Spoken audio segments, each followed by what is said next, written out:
एक गोपी ने कहा मैया मैं अपनो दुखड़ो बताऊं। एक बार की बात कि मेरी छोटी सी बिटिया खटिया में पड़ी रह करके सो रही थी, लंबी सी वाकी चुटिया, मैया तेरे ये लाला आए और आ करके उन्होंने वह बिटिया की चुटिया को खटिया की पटिया में बांध दियो और मैया वाके नाक में सीख घुसेड़ दी और कान में जाकर के बड़े जोड़नते बोलो हवा।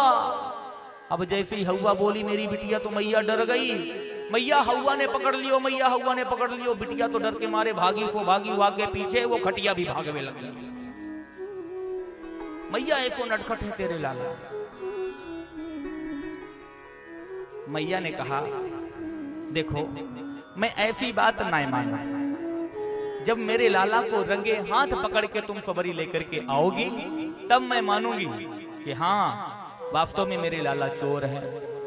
अब कन्हैया तो अपनी भोली सी सूरत बना करके खड़े हुए हैं। मैया समझ रही मेरा लाला बहुत ईमानदार है, बहुत अच्छा है। एक दिन कान्हा ने विचार किया आज मैं गोपियों को बताऊंगा। उस दिन गोपियों ने भी गुट बना करके रखा था कि इस दिन लाला आए और मैं इसको रगे हाथ पकड़ूंगी। एक दिन सारी गोपियां घर का दरवाजा खोल करके इधर उधर छुप गईं और दरवाजे के सामने ही मटकी को लटका दिया।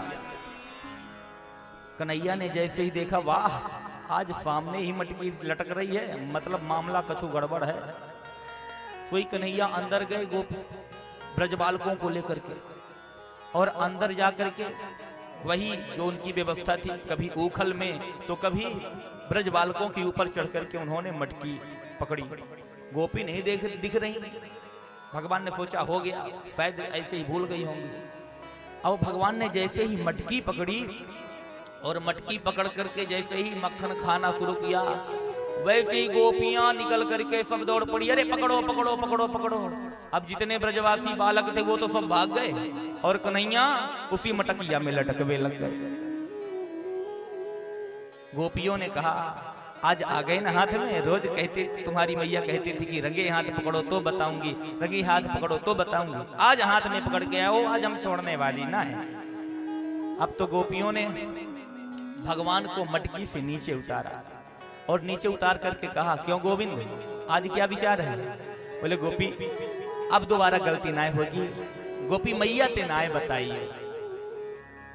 भगवान की ऐसी बात सुन करके गोपियों ने कहा क्यों ना बताऊं, तेरी मैया तो कह रही थी कि रंगे हाथ पकड़ो तो बताऊंगी। अरे मैया भले कुछ कह रही थी, अरे गोपी जो तुम कहोगी मैं वो करने को तैयार हूं, लेकिन मैया के पास लेकर के मुझे मत जाओ। गोपियों ने कहा चलो ठीक है लाला, लेकिन मेरी बात माननी पड़ेगी। कहा बोले कान्हा आज तुम्हें गोपी बनना पड़ेगा और गोपी नहीं बनना पड़ेगा, आज हमें नाच करके दिखाना भी पड़ेगा। मानो गोपियां कह रही हूं तुम्हारे ही प्रेम के कारण तो हम गोपियां बन करके आई हैं। ठाकुर आज आप भी हमारे लिए गोपी बन करके दिखाओ ना, थोड़ा नाच करके दिखाओ तो सही। ठाकुर जी ने कहा चलो ठीक है, किसी को बताना नहीं कि मैं गोपी बना था। बोले हाँ बिल्कुल नहीं बताऊंगा। बढ़िया लहंगा फरिया पहना करके छोटे से गोविंद को उन्होंने सजा दिया और सजा करके भगवान ठुमके लगाने लगे। कहे ए गोपी प्यास लगी है, थोड़ा सा मक्खन खिलाए देना। बोले मक्खन, अपराधी हो, कोई राजा रजवाड़ा बन करके थोड़ी आए हो कि तुम्हें पुरस्कार मिले। यहाँ पर कोई वीरताई करके आए हो कि तुम्हें पुरस्कार इनाम मिले, दंड मिलेगा। ए देवी फिर भी नाचते नाचते प्यास लग गई है, थोड़ी सी छाछ ही खिलाए दे।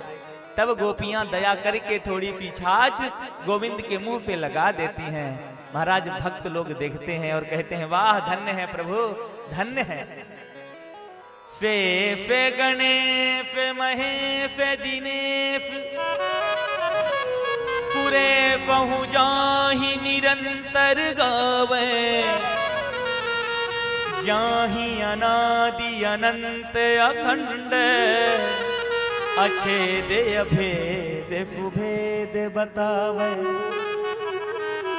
नारद से सुख व्यास रटे पचिहारे तऊ पुनि पार न पावे।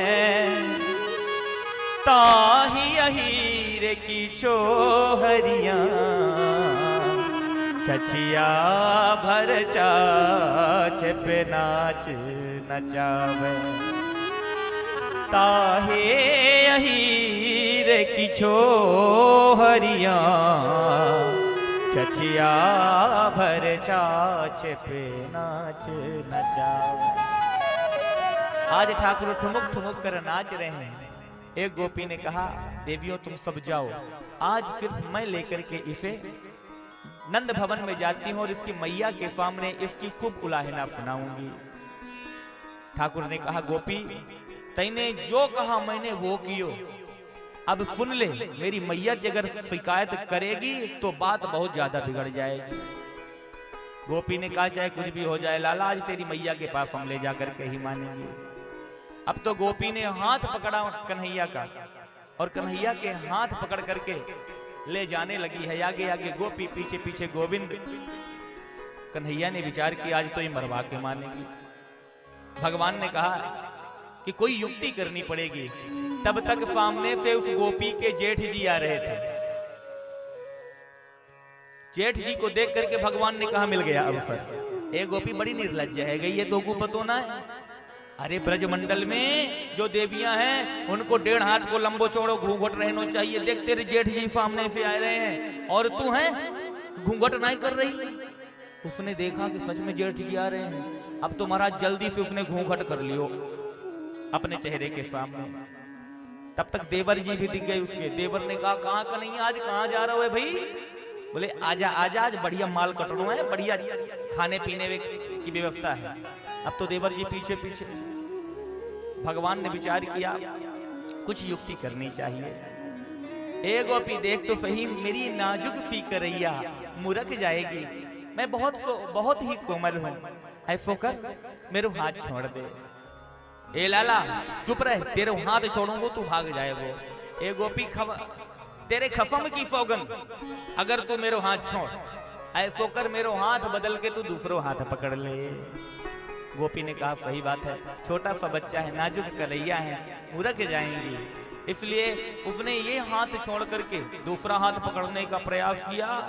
कोई कन्हैया ने अपना हाथ तो छुड़ाया और बदले में देवर जी का हाथ पकड़ा दिया। आगे आगे गोपी और पीछे पीछे देवर जी। कन्हैया तो वहां से भागे और दौड़ करके सीधे नंद भवन पहुंचे। मैया जल्दी से माखन रोटी दे, बड़ी जोरन से भूख लगी है। अब तो मैया लाला को खिला रही है। इधर गोपी जो है आज बताऊंगी यशोदा से, आज ऐसा होगा, आज वैसा होगा, चल आज तुझे दंड दिलवाऊंगा। पीछे पीछे देवर जी और आगे आगे गोपी। जैसे पहुंची दरवाजे के पास, ए यशोदा खूब कहती थी ना कि रंगे हाथ पकड़ के दिखा तो बताऊंगी, देख रंगे हाथ पकड़ करके लाई हो तेरे लाल को। यशोदा मैया ने कहा ये पागल हो गई क्या, मेरा लाल तो मेरे सामने बैठा है, ये किसको पकड़ के लाई? अब यशोदा मैया ने कहा क्यों रे लाला, कहा खुरापात को। मैया मैंने कछु नहीं कियो, मैं क्या करूंगा, मैं तेरे सामने भोजन कर रहा हूं। हाँ लाला मोकू तो पतो है कि हरिश्चंद्र को अवतार मेरी घर में भयो है बेटा, पर देखती हूं बाहर जाकर के क्या माजरा है। यशोदा मैया बाहर गई और बाहर जाकर के देखा तो उसने अपने देवर का हाथ पकड़ रखा है। देख यशोदा मैंने तेरे लाला को पकड़ लियो। अरे बाबरी भाग तो ना खाए रखी तईने, अरे थोड़ा घूंघट उठा के देख तो सही, तईने अपने हाथन ने कौन को पकड़ रखो है। अब तुम्हारा जैसे घूंघट उठाया और घूंघट उठा करके जैसे ही देखा सोई पानी पानी हो गई कि हाथ में तो देवर जी है। फिर से हमारी गलती निकल गई। क्यों रे झूठे ही मेरे लाला को गलती ठहराए रही तुम, बहुत बुद्धिमान बनती है, हट जाए यहाँ से, दोबारा मेरे लाला की शिकायत लेकर मेरे दरवाजे पे कभी मत आइयो। अब तो बेचारी शर्मिंदगी से लाल पीली होकर के वहां पे चली गई। अब कन्हैया नंद भवन से वहां से दौड़ करके चले और जाकर के आगे चौराहे में उसी गोपी से मिल जाते हैं। क्यों गोपी कैसी रही? अब बेचारी गोपी कहा बोले देख आज तैने मेरी बात ना मानी, मोको पकड़ानो को व्यवस्था तैने करी, तो आज तेरे देवर जी का हाथ मैंने तेरे हाथन ने पकड़ाई दियो। अगर कल मोते तैने पंगा ले लियो ना तो तेरे देवर जी ना होंगे, तेरे भरतार जी का हाथ तेरे हाथ में पकड़ाऊंगा, कोई ठिकाने आ जाएगी बुद्धि। बेचारी गोपी शर्मिंदगी से लाल होकर के वहां से चली गई। महाराज इस तरह से ठाकुर जी ने चारों तरफ ऊधम मचा रखो है, चारों तरफ माखन चोरी भी करते हैं और अपने आप को बचा भी लेते हैं।